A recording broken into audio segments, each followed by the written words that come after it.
A natureza da realidade pessoal, capítulo 17. Hipnose natural, a cura e a transferência de sintomas físicos para outros níveis de atividade. Outra longa pausa, às 23h49. O ritmo de Jane havia ficado mais lento, de repente, de maneira drástica.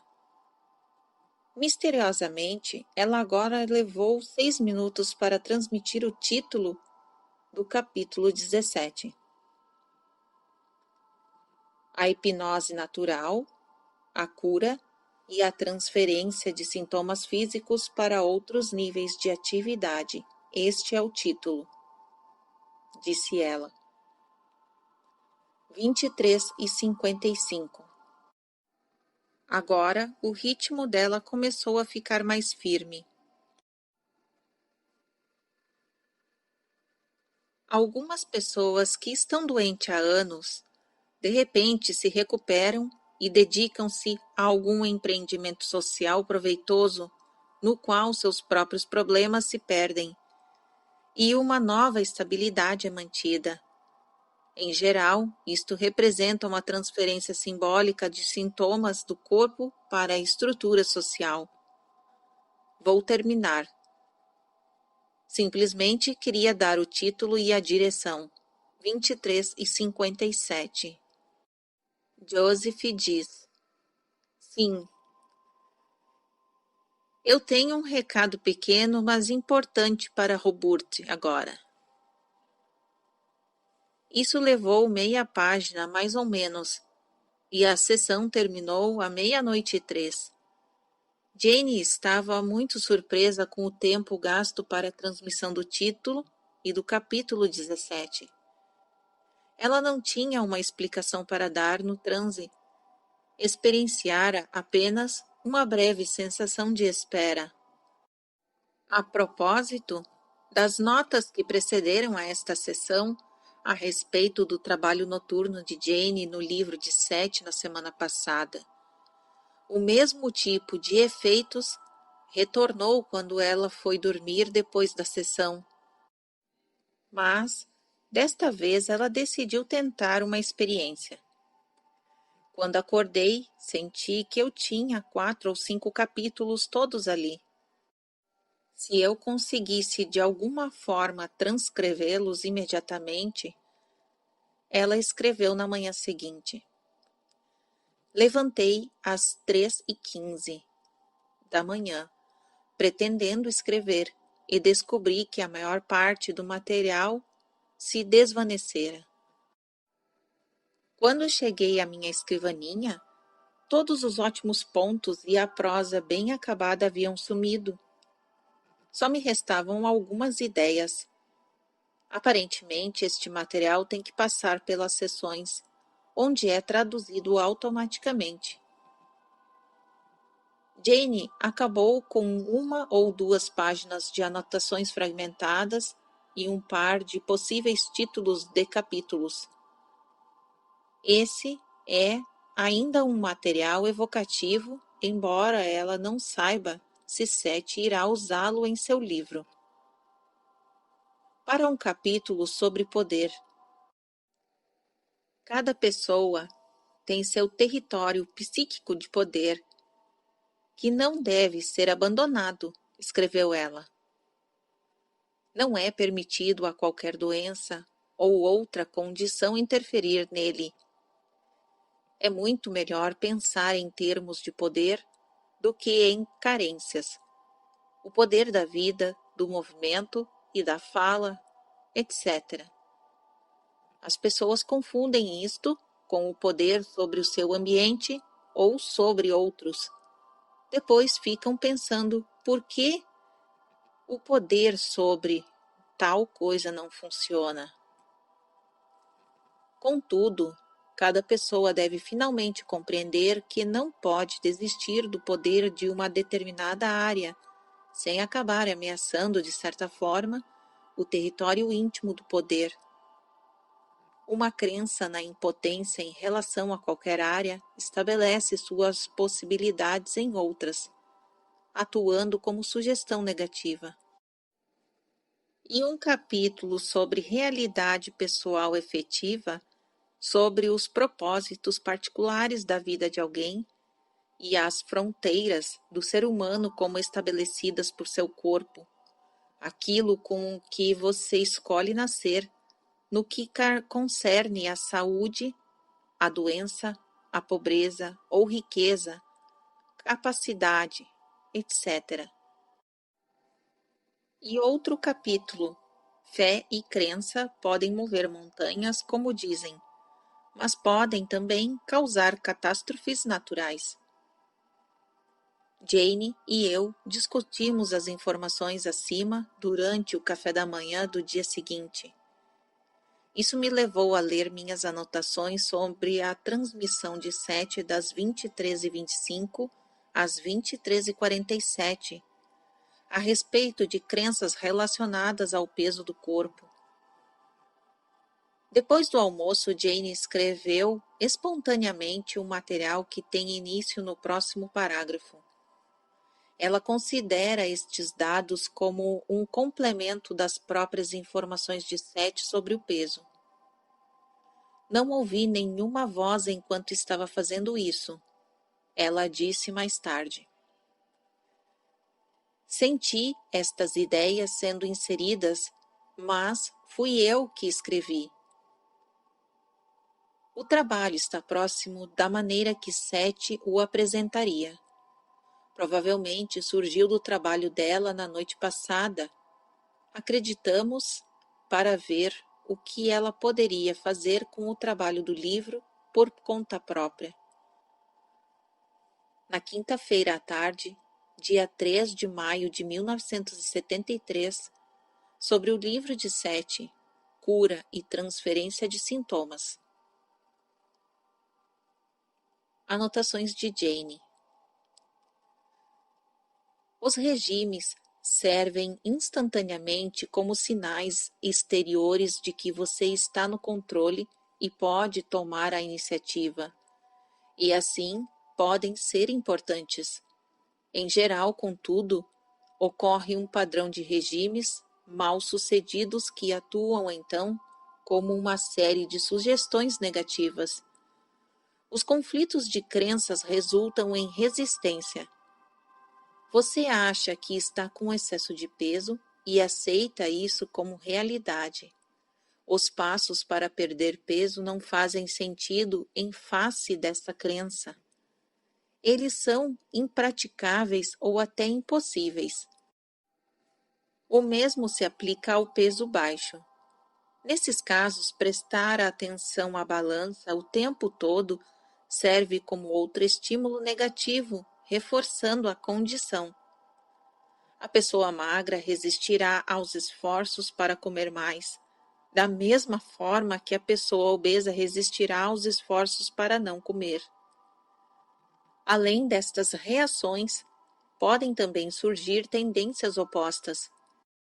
Essa concentração sobre o fato de não comer e a tensão resultante pode levar a um definhamento maior, e a pessoa magra talvez coma menos ao tentar comer mais, sendo a ideia de comer mais interpretada como uma impossibilidade pela crença esmagadora na magreza. A melhor coisa a fazer é parar com todos estes esforços e começar imediatamente a alterar suas crenças, como é ensinado neste capítulo. A razão pela qual alguns grupos que trabalham para perder peso são bem-sucedidos em sua terapia é que, pelo menos momentaneamente, a crença no valor próprio é reforçada. Infelizmente, o peso é atacado como mal ou maligno. Julgamentos morais simbólicos entram no processo. A terapia raramente tem efeitos duradouros porque daí em diante qualquer ganho de peso tem uma carga ainda mais negativa. Na noite passada, também senti que o apêndice de Sete, se houver um, poderia tratar das anotações de capítulos específicos, métodos para usar a hipnose natural em certos casos, trabalho sobre crenças e etc. Sessão 661, dia 7 de maio de 1973, 21h40, segunda-feira. Amanhã é o aniversário de Jane. Boa noite. Boa noite, Sete. Ditado. Não estou sugerindo que todos os assistentes sociais sejam guiados por problemas pessoais. Por outro lado, é bem verdade que muitas destas questões se transformam em desafios com uma mudança mental, sendo então usados como gatilhos para alterações sociais. Nesses casos, o dilema é projetado para fora do eu e visto como uma condição exterior que pode ser manipulada. Na verdade, há uma transformação mágica. Esta não é para ser entendida, entretanto, como uma declaração de que todos os atos criativos resultam de problemas ou neuroses individuais. É bem o contrário, na verdade. Esses problemas projetados externamente nunca podem realmente ser resolvidos no que concerne ao indivíduo, uma vez que sua fonte não é compreendida. 21h45. O telefone tocou. Jane, como Sete, fez um gesto em direção a ele. Como quiser. Mas tocou só uma vez. Esperamos um momento e depois reiniciamos a sessão. Uma vez que a fonte não é compreendida, nenhuma manipulação exterior na estrutura social será suficientemente eficaz e a pessoa envolvida verá o problema personificado em cada questão. Assim, mesmo as melhorias no esquema social serão invisíveis para sua percepção, não serão notadas e parecerão minúsculas em comparação com o problema. O mesmo tipo de reação ocorre quando você se concentra em uma doença pessoal e depois considera quaisquer melhoras como insignificantes, porque sua atenção está firmemente focalizada nos aspectos negativos. Uma conversão súbita pode libertar completamente uma pessoa de sintomas físicos, qualquer tipo de conversão. No termo geral, incluo um forte despertar emocional e um envolvimento emocional recente, aflição ou senso de pertencer. Isso pode envolver religião, política, arte ou simplesmente uma paixão. Em todas essas áreas, o problema, seja qual for a sua natureza ou causa, é de alguma forma magicamente transferido para outra esfera de atividade, projetando para longe do eu. Grandes bloqueios de energia são removidos. O homem, que se acreditava mal, pode agora ver as pessoas de outra afiliação religiosa ou política como sendo elas as más. Sente então que se livrou do próprio problema, mas está pronto para atacá-lo em outros, considerando-se muito virtuoso e achando-se justificado. 21h55. Quero fazer aqui uma distinção entre a experiência de conversão e a compreensão mística genuína, que também pode surgir em um átimo de tempo. Observação. Um exemplo óbvio é a conversão do apóstolo Paulo, Saulo de Tarso, na estrada de Damasco por volta de 36 d.C., alguns anos após a morte de Jesus. continuando o ditado. A iluminação mística não vê um inimigo, entretanto, e ela não há a necessidade de arrogância, ataque ou justificação. O amor, como geralmente vivenciado, permite que uma pessoa encontre um senso de valor pessoal em outra durante um tempo e, pelo mesmo, momentaneamente, deixe que a crença de outra pessoa em suas boas qualidades substitua suas próprias crenças em sua falta de valor. Torno a fazer uma distinção entre este tipo de amor e um amor maior, no qual duas pessoas, conhecendo seu próprio valor, são capazes de dar e receber. 22:1. Você precisa fazer uma pausa ou pegar uma cerveja para Robert enquanto o deixo em transe. Depende de você. Vou pegar a cerveja, disse eu, já que Jane ia indo bem e eu estava com vontade de continuar. Como Sete, Jane ficou sentada calmamente até eu voltar da cozinha. Repito que você faz sua realidade. Quando pensa no mundo, nos grupos sociais, nos grupos políticos, em seus amigos, em sua experiência particular, tudo isto é atraído para sua esfera de atividades por suas crenças. A hipnose natural, como explicada no último capítulo, leva-o a procurar situações que confirmem suas crenças e a evitar as que ameacem. Muitas vezes, você tentará projetar externamente um problema a fim de libertar-se. Se isto for feito, o problema em questão parecerá estar sempre fora de você, não ter solução e ser de proporções enormes. Vamos examinar a situação de uma mulher que chamarei de Dinin, que telefonou a Robert hoje de outro estado e ver como podem surgir situações desagradáveis. Dinin é uma mulher de meia idade, bem educada, com vários filhos crescidos e que está bem de vida, possuindo todas as coisas que o dinheiro pode comprar. Ela telefonou a Robert, praticamente fora de si, desesperada, disse ela, pedindo ajuda. Como ela escreveu várias vezes a Robert, ele estava ciente da situação. Dinin tinha certeza de que estava sendo amaldiçoada, hipnotizada e havia caído sob o domínio de outra pessoa.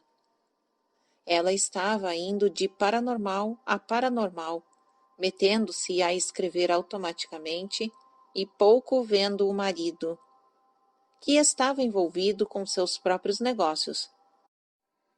Diferentes paranormais haviam dito que ela seria uma mestra psíquica e várias palavras técnicas lhe haviam sido dadas para repelir influências malignas. 22:13. Robert corretamente percebeu a grande necessidade de interesse e excitação na vida dessa mulher, necessidade de iniciativa. Era claro que Jeanine ficava sozinha o dia todo em sua bela casa, sem nada para fazer, que não estava tentando enfrentar sua situação verdadeiramente, mas desejava que outros fizessem isso por ela, reforçando assim a sua sensação de impotência. Sentia que não tinha qualquer poder no momento. Esta é uma abdicação do tipo pior, envolvendo tanto a espiritualidade como a natureza biológica. A pessoa sente-se apanhada em uma armadilha, em uma situação difícil, muito mais do que um animal, e nega a si mesma a capacidade de agir. O poder negado é então transferido. No caso de Dinin, foi passado para outra pessoa. Se ela não podia tomar decisões, esta outra pessoa podia, por meio de hipnose à distância, forçá-la a agir, quisesse ela ou não fazê-lo. Ora, a outra pessoa não tem qualquer poder que Dinin não possua. Dinin acredita piamente em bem e mal. Assim, convencida de que estava à mercê de forças demoníacas, começou a orar. Como Roburt afirmou, contudo, as orações em si eram meramente uma capitulação face ao poder do mal. Não se baseiam em uma crença real no poder do bem, mas apenas em uma esperança supersticiosa de que, se existem forças do mal, também devem existir forças do bem. Roburt explicou, depois de ouvir a respeito das comunicações automáticas, que elas eram simplesmente elementos reprimidos do subconsciente, procurando uma saída necessária. Ele sugeriu que Dinin arranjasse um emprego, parasse de ver pessoas sensitivas, afirmasse sua própria individualidade e assumisse a responsabilidade por seus atos. Dinin acreditava que outras pessoas agiam de maneira esquisita em relação a ela porque haviam sido hipnotizadas para fazer isso. Se alguém a olhava de cara feia, era resultado de uma sugestão hipnótica. Tudo isto pode parecer exótico para alguns de vocês, sendo real demais para outros, mas sempre que uma pessoa transfere elementos de sua experiência para fontes externas, está realmente fazendo o mesmo que Dinin. Ela achava que certos rituais ou alimentos repeliam esta sugestão hipnótica. Contudo, muitos de vocês tomam vitaminas, convencidos de que elas os livrarão de muitas doenças. Dentro do sistema de crenças de Dinin, ela estava agindo muito racionalmente, e em seu sistema de crenças, vocês estão fazendo o mesmo. Vocês estão convencidos da realidade da doença. Ela talvez não esteja tentando pegá-los de maneira tão viciosa quanto Dinin acredita que o mal esteja determinado a ameaçá-la, mas as questões são as mesmas. 22 e 29. Se você acreditar que vai ficar gripado toda vez que apanha um vento, está usando a hipnose natural. Se acha que precisa atender às ordens de todas as pessoas, é como Dinin, que acredita que precisa fazer o que o tal hipnotizador lhe diz. No seu caso, Dinin desistiu da responsabilidade por suas ações e iniciativas, mas como a pessoa precisa agir, as razões foram atribuídas a outra pessoa. Pode fazer um intervalo. 22h36 a 22h49. Dinin cuidadosamente escolheu o território no qual estavam as aventuras que deveriam ocorrer. Durante algum tempo, com os filhos crescidos, ela se sentiu sozinha, desnecessária, sem a estruturação da ação vital em que antes cuidara de sua família. E assim, a grande energia do seu ser, antes dirigida para os filhos, não tinha para onde escapar. Agora, a vida dela, embora difícil, tem seu próprio estímulo. Ela é uma heroína batalhando forças cósmicas do bem e do mal e sendo suficientemente importante para que outra pessoa deseje controlá-la. Até os animais buscam estímulos e sentem prazer na existência. Assim, embora de uma forma mal direcionada, Dinin está manifestando uma necessidade definida de seu ser. Roburt também sugeriu um conselheiro, Mas até Dinin estar pronta para abandonar as crenças que tem por outras que lhe permitam dar vazão às suas próprias habilidades, enfrentará problemas. Dinin tem excelente saúde, porém é uma mulher muito atraente. Ela não escolheu esta situação na qual sua saúde e sua beleza pudesse correr perigo. Também evitou qualquer envolvimento sexual fora do casamento. Escolheu a arena psíquica porque sentiu ser uma coisa incomum, cheia de todos os tipos de mistério. Qualquer dificuldade encontrada ali, automaticamente teria um tipo de glamour e distinção. Quanto mais era encorajada por outros, com as mesmas crenças, mais profundamente crescia o seu envolvimento. 22:59. Agora, observe como Seth começa a desenvolver parte do material que Jane recebeu durante o sono, depois da última sessão. Vamos ver notas que ela escreveu na ocasião. Toda pessoa tem o que chamarei de território psíquico do poder. Ele representa uma área inviolada na qual a pessoa insiste em manter supremacia, consciente de sua singularidade e habilidades. Esta região psíquica será protegida a todo custo, e aqui realmente há imunidade contra todas as doenças ou carências. Outras porções da psique podem ser campos de batalhas, de problemas, mas a pessoa não se sentirá realmente ameaçada de uma forma crítica enquanto este território fundamental permanecer intacto. Por toda a sua conversa sobre desespero, portanto, vemos como Dinin escolheu seu campo de conflito. Ela evitou qualquer tipo de deformação ou problema sério de saúde, coisas que para ela seriam um perigo muito maior. Devido às diferentes características pessoais, há quem conserve as qualidades da mente invioladas, digamos, resolvendo seus desafios através de doenças do corpo. Outra pessoa poderá escolher a mais extrema pobreza, projetando seus conflitos nesta situação. Outra poderá escolher o alcoolismo. Nesses casos, pode haver uma sensação de pânico se o analista ou amigo tentar mudar as áreas de conflito. Por exemplo, o alcoólatra conhece bem o campo de batalha que escolheu.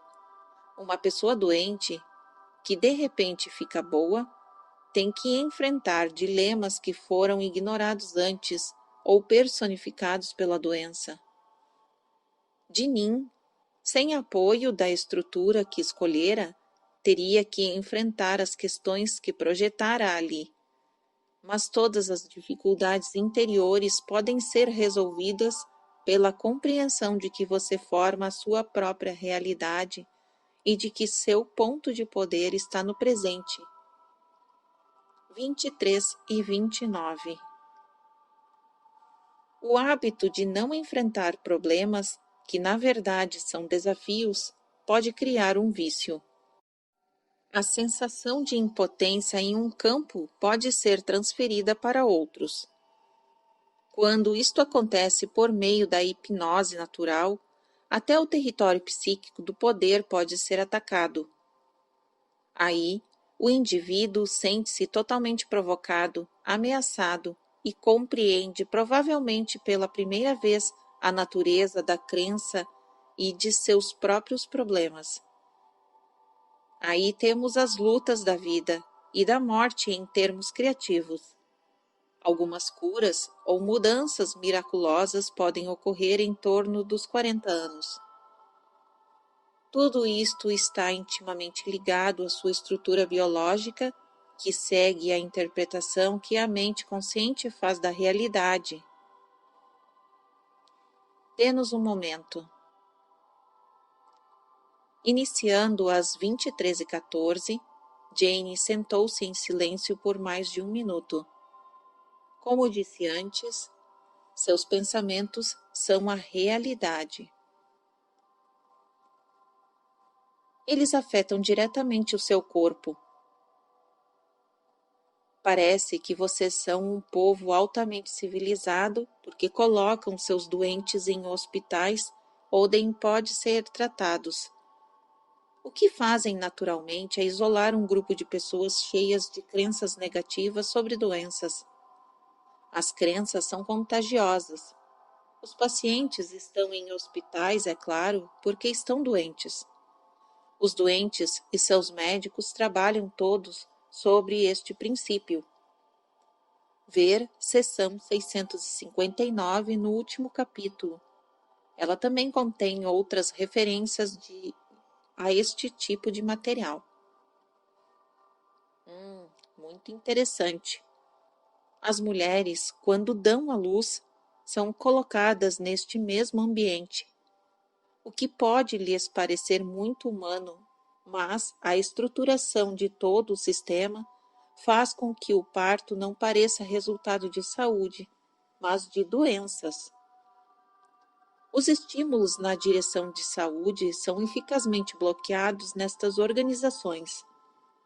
Os doentes são todos reunidos e a eles são negadas todas as condições normais e naturais, incluindo as motivações compensadoras que talvez fossem suficientes para restaurar-lhes a saúde. Este isolamento já seria bastante ruim sem a aplicação de drogas destinadas a ajudar, mas, em geral, ministradas sem compreensão. As pessoas queridas têm permissão de visitar o doente apenas em certos horários, portanto, os que desejam que ele fique bom, que são as pessoas mais próximas dele e que amam mais intensamente, são impedidos de exercer qualquer comportamento construtivo natural. 23 e 23. Para todos os propósitos práticos, os doentes são colocados em prisões. Eles são forçados a concentrar-se em sua doença. Tudo isto se aplica independente de outros efeitos desumanizadores, como superlotação, recusa de privacidade humana e, em geral, a negação da dignidade. A pessoa sente-se impotente, à mercê de médicos e enfermeiros, muitas vezes, que não têm tempo nem energia para ser agradáveis, ou para dar explicações à situação do doente em termos em que ele possa entender. O paciente é, portanto, forçado a transferir seu próprio senso de poder para outros, o que aprofunda mais ainda o seu sofrimento.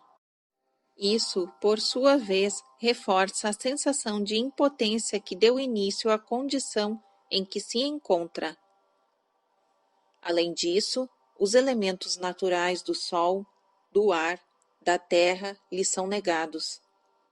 A estabilidade do que lhe é familiar é afastada dele.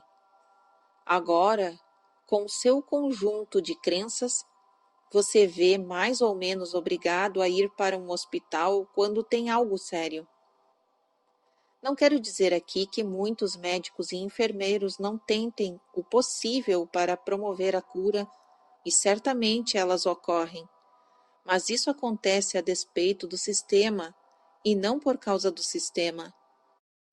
Em muitos casos, a crença de um médico em uma pessoa que está doente reaviva-o e reacende sua própria crença em si mesmo.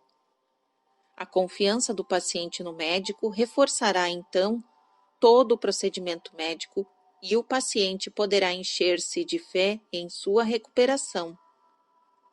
Mas assim como existem processos de cura nos animais, eles também existem em sua raça. 23 e 32. A doença em geral representa problemas não enfrentados em seus termos, e esses dilemas incorporam desafios que têm a fim de guiá-los a maiores realizações e a maiores empreendimentos.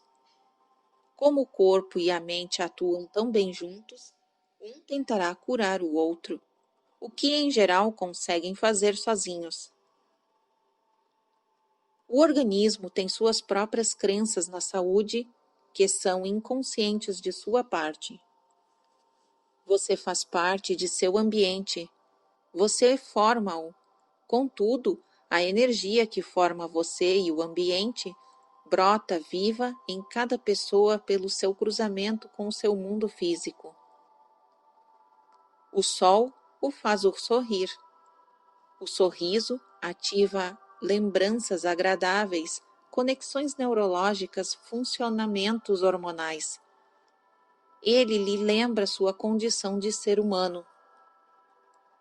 Os velhos curandeiros atuavam dentro do ambiente da natureza, utilizando as grandes habilidades de cura da natureza e dirigindo suas qualidades práticas e simbólicas de uma forma criativa. Em seus hospitais, contudo, vocês tiram os pacientes de seu ambiente natural e muitas vezes lhe negam os confortos de um ser humano. Há pouco envolvimento emocional. O CENIS, em seus esforços para fugir de seus cubículos nos sanatórios, em geral mostram uma sanidade muito maior, à sua maneira, do que os parentes ou a sociedade que os aprisionaram, pois eles reconhecem intuitivamente a necessidade de serem livres e percebem a falta de comunhão mística com a terra que lhe está sendo negada. Ver seção 650, capítulo 13.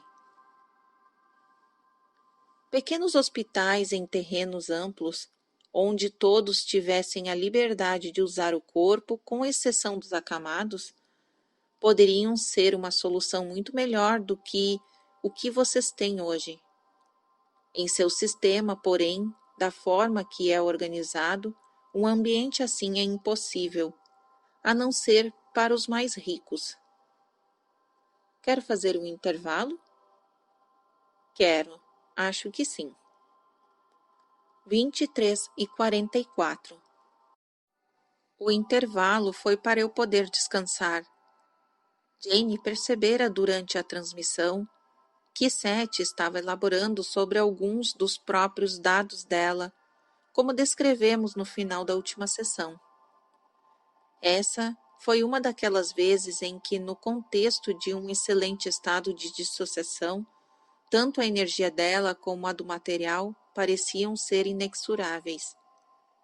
A maior parte da transmissão havia sido mais rápida do que de costume, muito intensa e animada. Eu li parte das informações para ela. Nós tínhamos muitas perguntas, mas decidimos não interromper o fluxo da sessão. Reiniciamos às 23:55. Em muitos grupos de animais, o que está doente que se isola durante um período de descanso, no qual também fica livre para procurar as condições naturais mais propícias à sua saúde.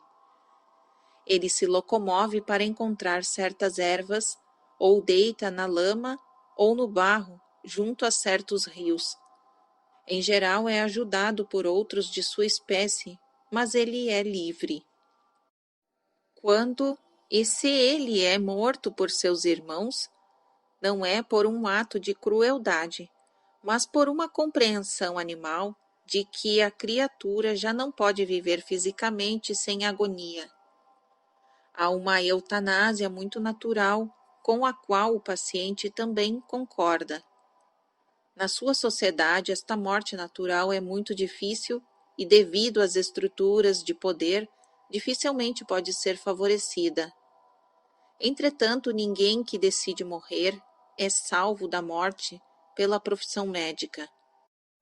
Em níveis mais profundos, o indivíduo compreende ter que deixar seu corpo em um momento ou outro, malogrado o seu desejo de sobrevivência. Quando chega essa hora, a pessoa sabe, e a grande vitalidade do espírito já não deseja ficar enclausurado em seu corpo físico sofredor. Aqui, Porém, a profissão médica, em geral, usa todos os avanços tecnológicos para forçar o eu a permanecer dentro de sua carne, quando naturalmente a alma e a carne se separariam. Existem mecanismos normais de entrelaçamento que preparam o eu para a morte, até interações químicas que a tornam mais fácil fisicamente, explosões de aceleração em seus termos para impelir o indivíduo facilmente para fora do corpo. As drogas apenas atrapalham o processo. Certos tipos de medicamentos realmente ajudam, mas os ministrados em seus hospitais simplesmente drogam a consciência, tirando-lhe a compreensão, e inibem os mecanismos do corpo que facilitariam a transição. Em suas prisões, vocês fazem a mesma coisa naturalmente, isolando grupos de pessoas com crenças semelhantes, negando-lhes todos os estímulos naturais, de modo que aconteça uma propagação maior de crenças semelhantes. Vocês separam essas pessoas do contato normal de seus entes queridos e de todas as condições usuais de crescimento e desenvolvimento. Este é o final da sessão. Diga a Robert para continuar trabalhando com este livro em sua aula, como ele vem fazendo. Minhas sinceras saudações aos dois e uma boa noite. Obrigada, Sete. Boa noite. 00:07.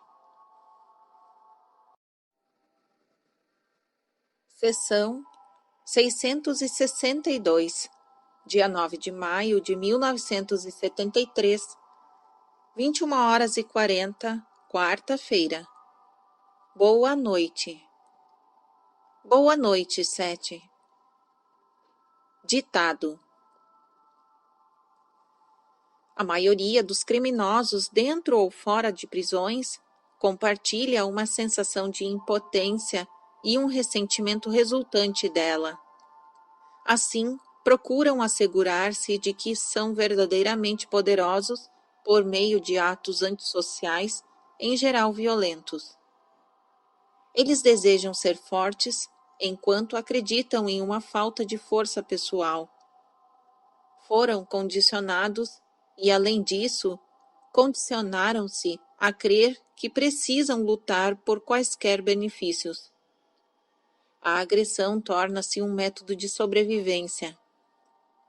Como acreditam com tanta força no poder dos outros e em sua própria impotência relativa, sentem-se forçados a praticar atos agressivos, quase como se fossem medidas preventivas contra uma violência maior, que será praticada contra eles. Sentem-se isolados e sozinhos, desconsiderados, cheios de uma raiva constantemente expressa. Em muitos casos, embora não em todos, por meio de uma série contínua de crimes sociais menores ou maiores. Isso se aplica, sejam ou não cometidos grandes crimes, portanto, à simples expressão da agressão, sem entendimento, não ajuda. No caso de criminosos e seus sistemas de crenças, a agressão tem um valor positivo. Torna-se uma condição de sobrevivência. Muitas outras características que poderiam abrandar este comportamento são minimizadas e podem ser vistas como perigosas por eles. Eles acreditam. 21h52. O telefone começou a tocar. Faça como quiser, disse Sete. Eu atendi o telefone enquanto Jane saía do transe. Era para ela, de uma amiga que mora em Nova York. Trataram de assuntos profissionais e a conversa foi até às 22h47. Não voltamos à sessão, que se tornou uma das mais curtas registradas embora eu me lembrei de uma ainda mais curta, espontânea, no dia de Natal, vários anos atrás. Este é um bom lugar para descrever a última coisa psicodélica de Jane, como ela a chamou, ou experiência com um estado alterado de consciência. Horário, mais ou menos 00:30, sexta-feira, 11 de maio. Lugar, fora da nossa danceteria preferida, a alguns quarteirões de nosso apartamento na rua Walter.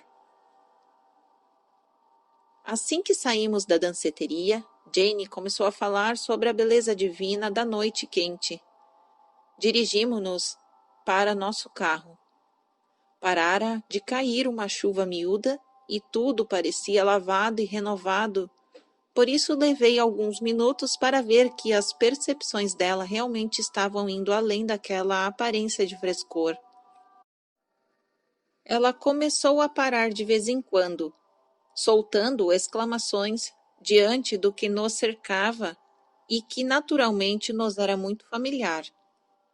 Os carros que passavam, as luzes da rua e os anúncios em neon.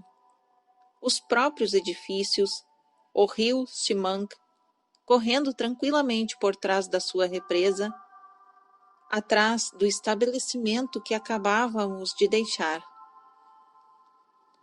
De repente, fui tomada de alegria.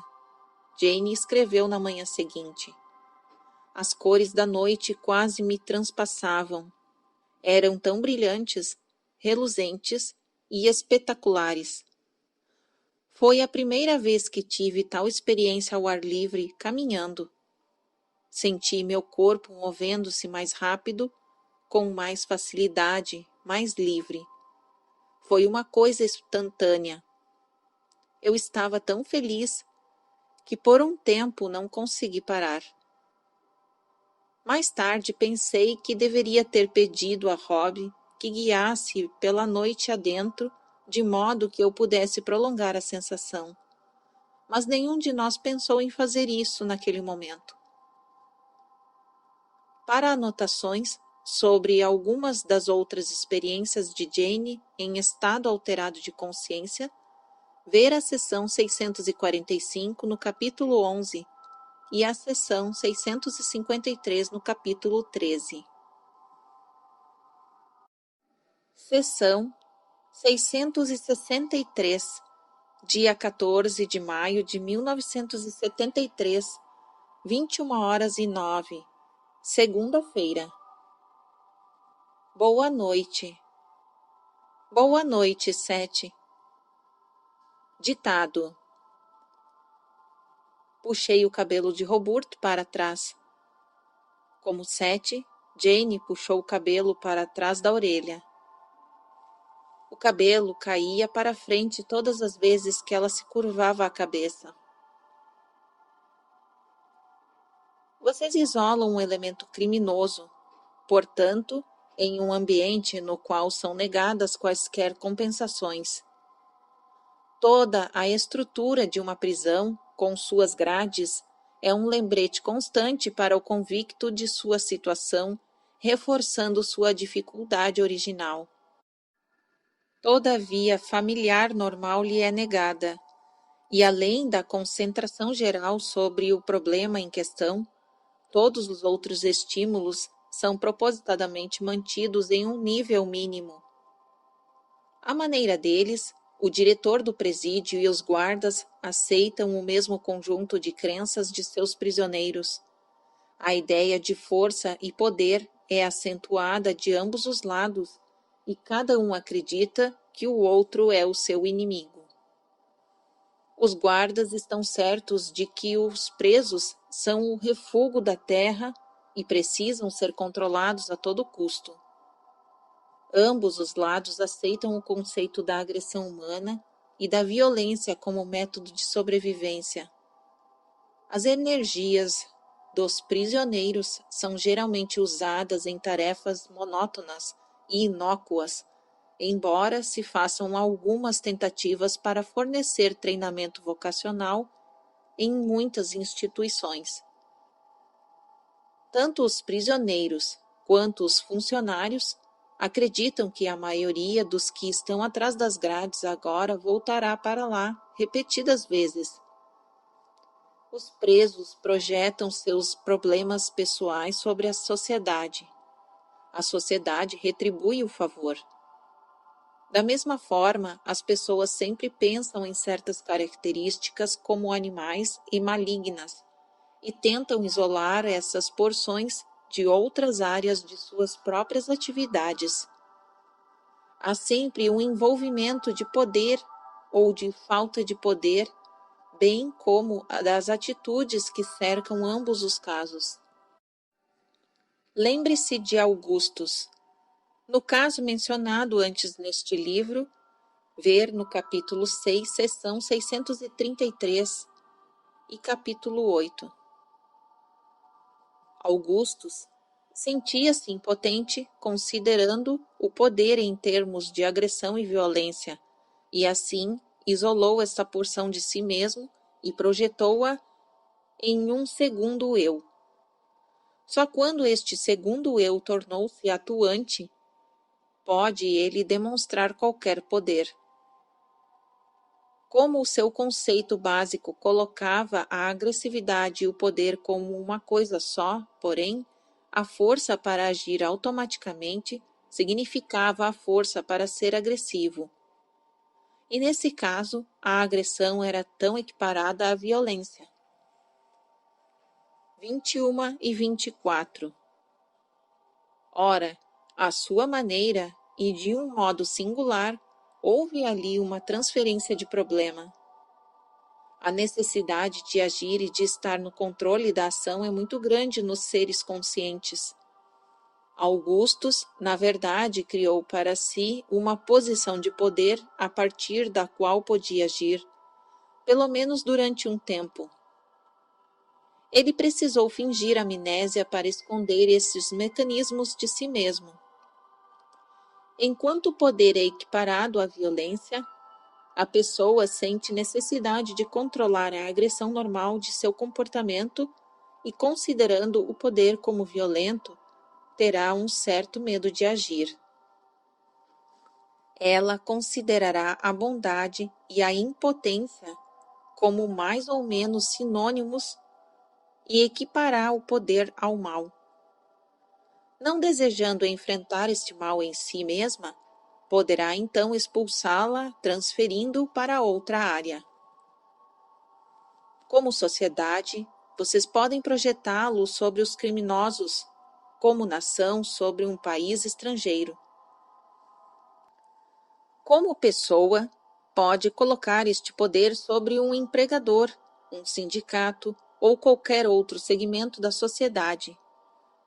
Em qualquer área que escolher, porém, irá sentir-se relativamente fraco em comparação com a força que projetou para fora de si.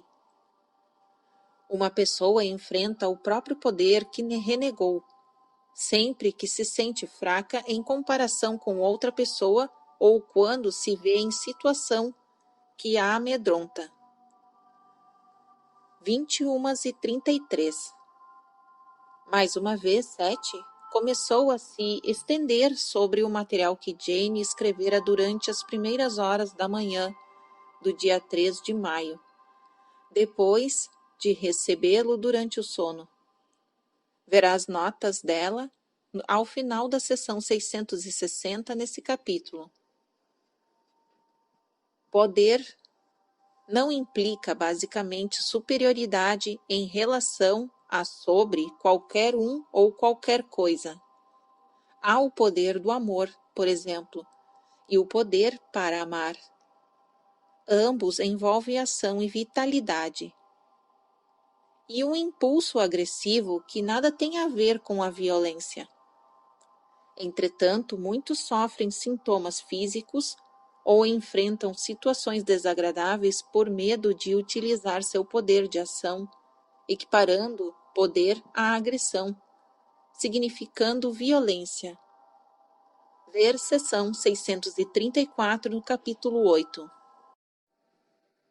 Esses sentimentos provocam culpas artificiais. O defensor ardoso da pena de morte, sente que ele próprio deveria ser condenado à morte a fim de pagar pela grande agressividade, violência que traz dentro de si, mas que não ousa expressar. O criminoso ou assassino que é executado morre pelo mal que existe dentro de cada membro da sua sociedade, ocorrendo então uma transferência mágica. O amor é impulsionado por todos estes elementos da agressão natural, é poderoso. Mas como vocês fizeram estas divisões entre o bem e o mal, o amor parece fraco e a violência forte. Isso se reflete em muitos níveis de suas atividades.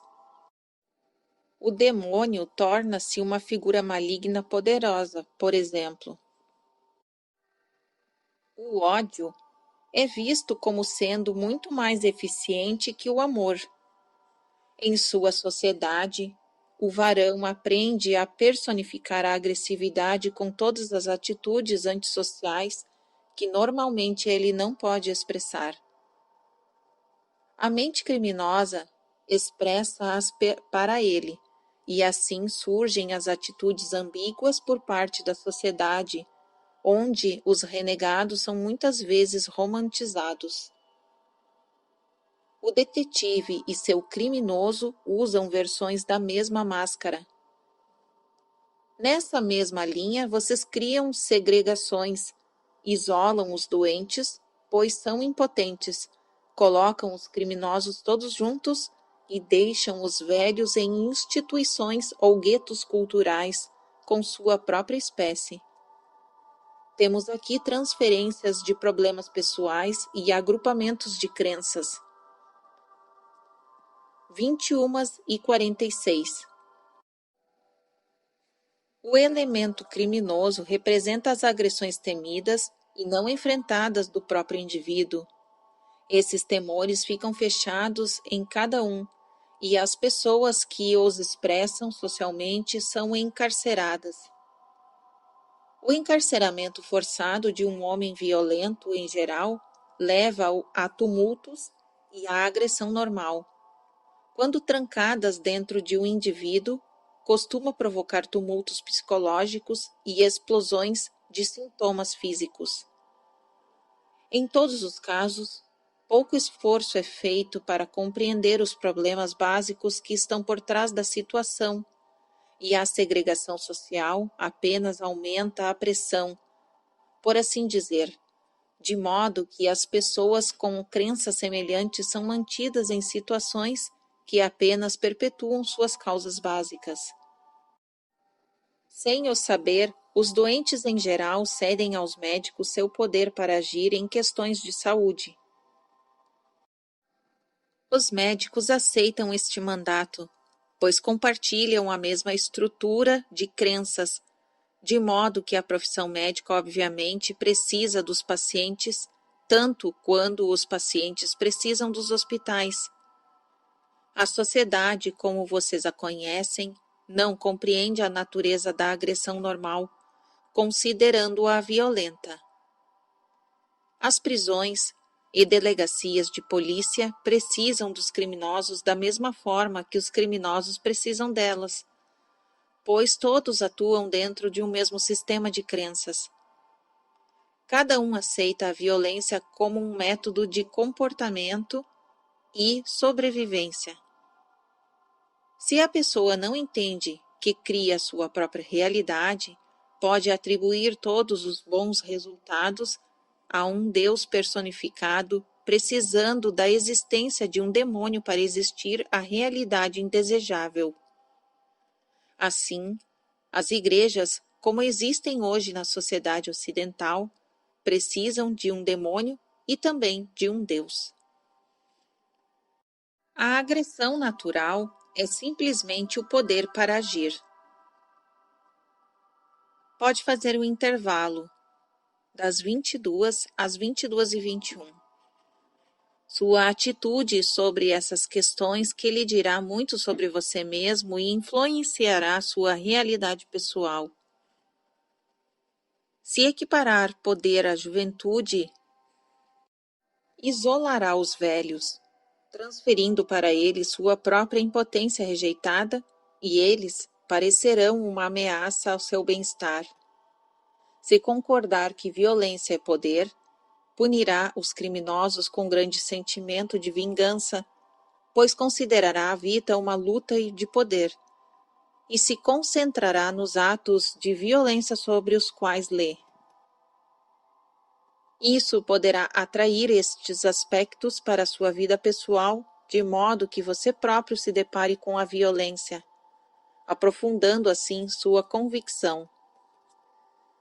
Se aceitar a ideia básica de que o mal é mais poderoso que o bem, seus atos de generosidade darão poucos frutos devido à sua estrutura pessoal. Você lhes atribuiu pouco poder de ação. Há muitas crenças secundárias ligadas a estas convicções. Elas podem todas trabalhar de tal forma que você negue a si mesmo o uso de suas habilidades e isso, por sua vez, fará com que você as projete externamente sobre outros. Se aceitar a ideia de que o conhecimento é mau, por exemplo, então, de acordo com esta crença, todos os seus esforços para aprender serão inúteis ou lhe trarão grande desconforto. Você não irá confiar em qualquer conhecimento que lhe chegue com facilidade, pois sentirá que tem que pagar, fazer penitência pela conquista de qualquer sabedoria. Em geral, as interpretações fundamentalistas da Bíblia levam a essas conclusões, fazendo com que a busca do conhecimento em si, que tem um ímpeto biológico embutido, torna-se uma atividade tabu. Você precisa então projetar a sabedoria sobre outras pessoas e rejeitá-la em si, ou enfrentar um dilema em seus valores pessoais. 22:36. Através das eras, monges, sacerdotes e organizações religiosas foram segregados do resto da humanidade.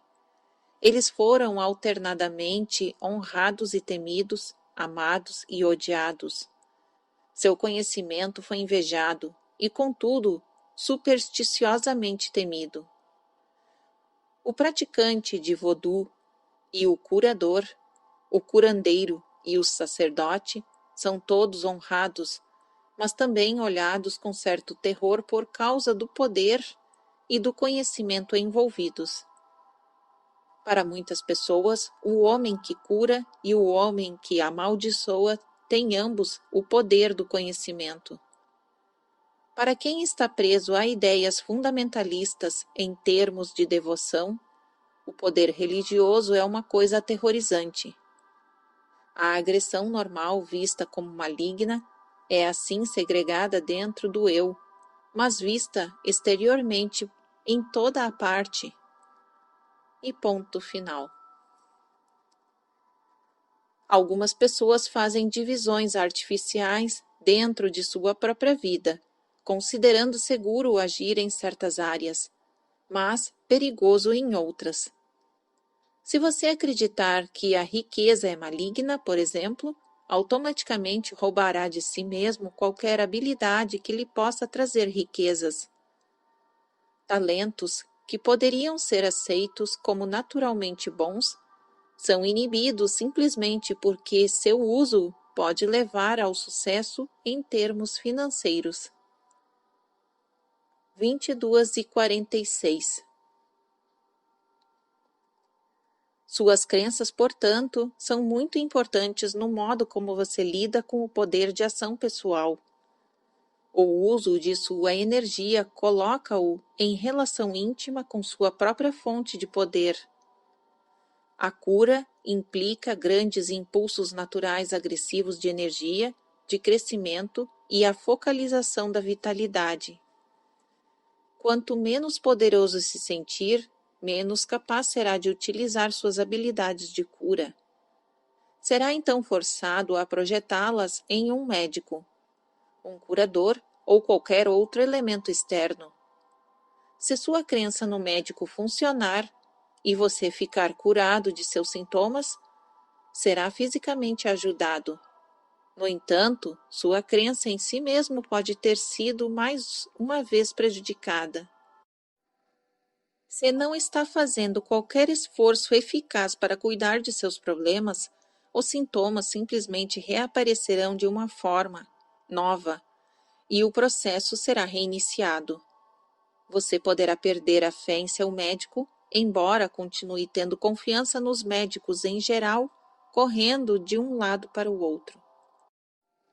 O corpo, porém, tem sua própria integridade e a doença é, em geral, simplesmente um sinal natural de desequilíbrio, uma mensagem física que você deve ouvir, fazendo depois os ajustes interiores necessários. Quando estes realinhamentos vêm de fora, a coerência inata do corpo é posta em risco e sua relação íntima com a mente fica confusa. Ainda mais, seus poderes naturais de cura se entorpecem. Os gatilhos embutidos iniciadores de reações, que deveriam seguir estímulos internos, são ativados por meios externos. A fé do indivíduo transfere-se cada vez mais para um elemento externo. Isso, em geral, significa que não há tempo para os necessários diálogos interiores de autoquestionamento e a autocura, que de outra maneira poderia ocorrer, acontece através da crença em outra pessoa. Isso, porém, continuará apenas por um certo tempo. 22:59. Estou aqui tratando principalmente da cultura ocidental. Em algumas outras civilizações, e em especial no passado, como vocês o veem, curandeiros atuam dentro de um contexto de natureza aceito por todos. O curandeiro, embora ativando forças naturais a favor de seu paciente, que no momento parecia incapaz de agir por si, fazia com que ele retornasse para sua própria fonte, reavivando nele o senso de poder que parecia sepultado. Esta é a fonte da vida física, o senso de poder e ação. Quando um homem ou mulher sentem-se impotente, segundo a interpretação que vocês dão ao termo, então morre. O ponto de poder, torno a repetir, está no presente, quando o seu eu não físico funde-se com a realidade corpórea. O reconhecimento deste fato pode por si só revitalizar a sua vida. Faça uma pausa ou termine a sessão, como preferir. Vamos fazer uma pausa então. 23:05 a 23:19. Em seus termos, vocês, como espécie, estão em um estado de evolução. Parte desta experiência inclui uma fascinação natural por eventos exteriores. Vocês estão desenvolvendo propriedades de consciência que são, à sua própria maneira, unicamente suas, assim como o é seu meio ambiente. Em contrapartida, precisam manter uma focalização vigorosa, já que estão envolvidos em um processo de aprendizado no qual todos os elementos inerentes à sua situação serão explorados. Através de toda esta aventura, porém, nos sonhos, vocês estão sempre em contato com as realidades das quais surgem as experiências físicas. Como o tempo, como vocês o compreendem, irão acabar fundindo sua compreensão interior e o seu eu físico, formando seu mundo em uma base consciente. Manuscritos como o meu têm o objetivo de ajudá-los a fazer exatamente isso. Quanto mais se envolverem com a complexidade física, mais energias projetarão para fora e mais arrebatados serão pelas manifestações externas. Este é, por si só, um método natural de aprendizado. Sua vida interior está sendo traduzida em realidade corpórea. Ao percebê-la e relacionar-se com ela, começarão a questionar primeiro sua origem e depois o seu significado. Isso os leva de volta a si mesmos a um reconhecimento de suas próprias habilidades. O que vocês criam agora inconscientemente, sua espécie criará conscientemente. As habilidades infinitas da consciência se individualizam, focalizando-se em uma realidade particular que então se expande. Suas próprias criações temporais enriquecem as habilidades utilizadas para criá-las. Vocês aprendem por meio de suas criações. A mente, quando fisicamente dirigida, utiliza as maiores fontes de poder e energia juntamente com aspectos ilimitados de criatividade, de modo que cada dia físico é, na verdade, absolutamente único. Não podem, portanto, esperar que qualquer porção de seu ambiente permaneça estática, e a condição de seu corpo está constantemente em um estado de fluxo e mudanças. 23 e 35. Sua estrutura social, desde as maiores metrópoles às menores fazendas das áreas mais ricas aos guetos mais pobres, dos monastérios às prisões, reflete a situação interior do eu individual e as crenças pessoais que cada um de vocês possui. Se utilizarem o ponto de poder adequadamente, como descrito na seção 657 do capítulo 15, sentirão as energias não físicas traduzidas em poder pessoal efetivo por meio de seu cruzamento com a carne. Serão capazes de usar este poder conscientemente, com propósito para mudar sua experiência pessoal, mudando assim, pelo menos parcialmente, a estrutura social. Estes exercícios ajudam à evolução da consciência e também servirão de uma forma que talvez nem suspeite. A aceitação do seu próprio poder irá automaticamente fluir através de sua experiência, ativando também sua vida durante os sonhos e provendo novos impulsos úteis à sua realidade do dia a dia. Você já não precisará transferir o seu senso de poder para outros. Todos os exercícios dados anteriormente neste livro são pré-requisitos necessários para você compreender como o ponto de poder deve ser usado. O reconhecimento dos sentimentos pessoais e o exame de suas crenças, tudo isto expandirá sua compreensão de si mesmo. 23 e 44. Se tem um pai que odeia, por exemplo, não pode usar o ponto de poder para dizer a si mesmo que o ama. Os exercícios anteriores devem tê-lo ajudado a compreender as razões deste ódio. Não pode usar o ponto de poder para adquirir controle sobre outra pessoa, pois suas próprias crenças irão apanhá-lo em uma armadilha. Seja qual for o caso, precisa ter consciência de seu próprio poder e acreditar que ele é digno. Muitos dos capítulos anteriores deste livro foram escritos precisamente para convencê-lo de seu próprio valor.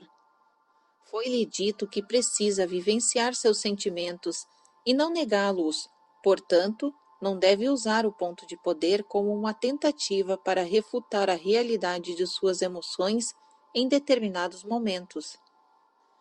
Ao compreender a natureza da hipnose natural, já não sentirá necessidade de gerar novos sentimentos negativos. Sua carga de inibições recuará. Quando confiar mais em si mesmo, expressará naturalmente seus sentimentos, e a supressão deles já não causará reações explosivas. Eles virão e irão embora. O canal para o poder será aberto com mais clareza. É mais importante prestar atenção ao seu fluxo de consciência. Só isso já irá ajudá-lo a ver em que área está rejeitando impulsos ou dando a si mesmo orientações que o levarão à falta de poder. O exercício do ponto de poder tem a finalidade de familiarizá-lo com sua própria energia e capacidade de dirigi-la. O exercício da hipnose natural, dado no último capítulo, permitirá uma eficácia maior na direção e focalização desse poder. Cada um de vocês precisa trabalhar a partir de sua própria realidade. Não existe outra maneira. E ponto final. Se estiver cheio de raiva, não diga: estou cheio de paz, esperando resultados. Estará apenas encobrindo seus sentimentos e inibindo sua energia e seu poder. Se estiver furioso, soque um travesseiro e vivencie a raiva, mas sem violência contra outra pessoa. Trabalhe-a até estar fisicamente exausto.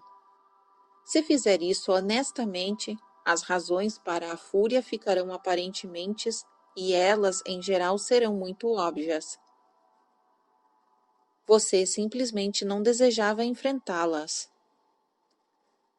Em quase todos os casos deste tipo, seus sentimentos estarão traduzindo um senso de impotência de sua parte, onde você delegou força a uma situação ou pessoa e, em contraste, sentiu que seu esforço era inútil. Depois, use o ponto de poder e sinta a energia de seu ser movendo-se através de sua experiência. O conhecimento de seu próprio poder libera-o de todos os temores e, portanto, de toda a raiva. Fim da sessão. Está bem. Uma boa noite para os dois, então, em um ponto de poder e no nosso. Obrigado, Sete. Boa noite. 23:59. O transe de Jane havia sido regular e profundo durante toda a sessão, sua transmissão forte, constante e impessoal. Ela disse-me que Sete logo entraria nos efeitos de nossas crenças sobre o meio ambiente, explicando como nosso clima racial, mental, é responsável por nosso tempo exteriorizado. Ele planeja usar aspectos locais da grande enchente de junho de 1972 como foco de seu material, porque tivemos uma experiência pessoal com a enchente aqui em Elmira. Ver notas da seção 613, capítulo 1. Sete acrescentou: Jane diria que, como espécie, nós acostumamos a pensar em nós mesmos como seres fora da natureza, de tal forma que nos esquecemos de que, na verdade, fazemos parte dela. Seção 664, dia 21 de maio de 1973, 21h30, segunda-feira. Não tivemos uma sessão na última quarta-feira, para que Jane descansasse. Sete dedicou a primeira transmissão desta noite a material para ela, depois começou a trabalhar em seu livro quando o intervalo terminou às 22h07. Ditado: há uma constante troca entre cada indivíduo e sua sociedade. As divisões e características de qualquer civilização são uma perfeita representação dos atributos das pessoas que a compõem, de forma como se relacionam umas com as outras e como veem a si mesmas. As dimensões exteriores são réplicas das dimensões pessoais interiores. As realizações, guerras, dificuldades e instituições são todas, depois do evento, isto é, são ações externas de uma existência interna. Em certas condições, a água se transforma em gelo. Da mesma forma, eventos interiores podem aparecer na realidade física de uma forma muito diferente da original. Como criaturas, vocês fazem parte da natureza. A transferência de pensamentos, sentimentos e crenças para o físico, um fenômeno objetivamente percebido, é tão natural, por exemplo, quanto a água que se transforma em gelo ou uma lagarta que se transforma em borboleta. Vocês não apenas formam a estrutura de suas civilizações e instituições sociais pela transferência de crenças, pensamentos e sentimentos, mas nesta troca natural também ajudam em níveis muito íntimos a manufatura psíquica do ambiente físico com toda a sua grande variedade, a despeito de sua estabilidade sazonal. Os curandeiros podem executar a dança da chuva. Eles compreendem a relação inata que existe dentro de toda a porção da natureza. Vocês são ensinados a acreditar que a fé pode mover montanhas, mas muitos acham extremamente difícil aceitar sua própria relação com o meio ambiente. Suas crenças geralmente opostas a seus desejos causam guerras. Seus sentimentos representam a realidade interior que está por trás do que vocês consideram fenômenos puramente naturais, como o tempo. 22:25. Jane mencionara neste material que suas notas de dia 3 de maio, que acompanham a sessão 660, e novamente depois na última sessão. Catástrofes, como terremotos ou enchentes, não são perpetuadas por certos elementos da natureza contra outras porções de si mesma.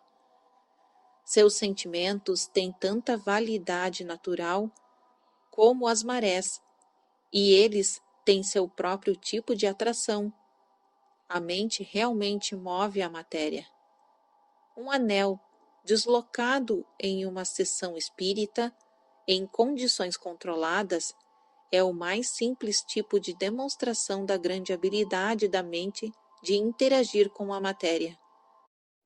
Cada um de vocês participa da criação de cada tempestade, de cada nova primavera, de cada enchente, de cada terremoto e das chuvas de verão. A guerra é um tipo de evento natural que ocorre quando sentimentos e crenças interagem em um certo nível. Uma catástrofe natural representa o mesmo tipo de fenômeno em um nível diferente. Sua parte nestes sentimentos e crenças o colocará em sua posição natural dentro destes eventos. Fim do capítulo.